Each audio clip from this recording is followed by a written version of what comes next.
ನಮಸ್ಕಾರ ಆತ್ಮೀಯರೇ, ಹೇಗಿದ್ದೀರಾ?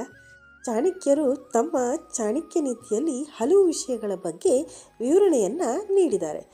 ಅದೇ ರೀತಿ ನಾವು ಒಬ್ಬರ ಮನೆಗೆ ಅತಿಥಿಯಾಗಿ ಹೋದಾಗ ಹೇಗಿರಬೇಕು, ಯಾವ ರೀತಿ ನಡ್ಕೊಳ್ಬೇಕು ಎಂದು ಚಾಣಕ್ಯರು ತಿಳಿಸಿದ್ದಾರೆ. ಹಾಗಾದರೆ ನಾವು ಇನ್ನೊಬ್ಬರ ಮನೆಗೆ ಅತಿಥಿಯಾಗಿ ಹೋದಾಗ ಯಾವ ರೀತಿಯ ತಪ್ಪು ಮಾಡಬಾರ್ದು ಅಂತ ತಿಳ್ಕೊಳ್ಳೋಣ. ಮೊದಲನೇದಾಗಿ ಆಹ್ವಾನ ನೀಡದೆ ನೀವು ಯಾವ ಸಂಬಂಧಿಕರ ಮನೆಗಾಗಲಿ ಸ್ನೇಹಿತರ ಮನೆಗಾಗಲಿ ಹೋಗಬೇಡಿ.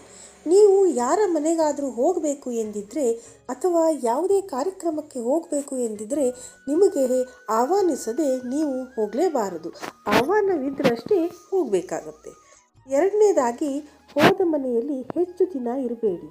ನೀವು ಯಾವ ಸಂಬಂಧಿಕರ ಮನೆಗೆ ಹೋದರೂ 1 ಅಥವಾ 2 ದಿನ ಅಥವಾ ಅದಕ್ಕಿಂತ ಹೆಚ್ಚು ದಿನ ಇರಬೇಡಿ. ರಕ್ತ ಸಂಬಂಧಿಕರಾದರೂ ಈಗಿನ ಕಾಲದಲ್ಲಿ 1ಕ್ಕಿಂತ ಹೆಚ್ಚು ದಿನ ಇದ್ದರೆ ಕಿರಿಕಿರಿ ಉಂಟು ಆಗುವುದು. ಹಾಗಾಗಿ ನಿಮ್ಮಿಂದ ಇತರರಿಗೆ ಕಿರಿಕಿರಿ ಉಂಟಾಗಬಾರ್ದು. ಅಂದರೆ ನೀವು ಹೋದ ಮನೆಯಲ್ಲಿ ಹೆಚ್ಚು ದಿನ ಉಳಿಯಕೂಡದು. ಮೂರನೇದಾಗಿ, ಕಾರಣವಿಲ್ಲದೆ ಯಾರ ಮನೆಗೂ ಹೋಗಬಾರದು. ನೀವು ಯಾರ ಮನೆಗಾದರೂ ಹೋಗುವುದಿದ್ದರೆ ಅದಕ್ಕೊಂದು ಕಾರಣವಿರಬೇಕು. ಸಾಮಾನ್ಯವಾಗಿ ಸಂಬಂಧಿಕರನ್ನು ನೋಡಿ ಮಾತನಾಡಿ ಹಲವು ಸಮಯವಾಗಿದ್ದರೆ ಅಂಥ ಸಮಯದಲ್ಲಿ ನೋಡಿ ಮಾತನಾಡಿ ಕುಶಲೋಪರಿ ವಿಚಾರಿಸಲು ಹೋಗಲಾಗತ್ತೆ.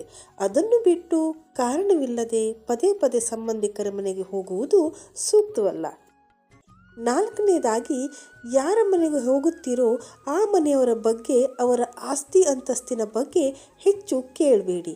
ನಾವು ಯಾರ ಮನೆಗೆ ಅತಿಥಿಯಾಗಿ ಹೋಗುತ್ತೇವೆಯೋ ಅಂಥ ಮನೆಗೆ ಯಾವ ಕೆಲಸಕ್ಕೆ ಹೋಗಿದ್ದೇವೆಯೋ ಆ ಕೆಲಸ ಮುಗಿಸಿ ಬರಬೇಕು.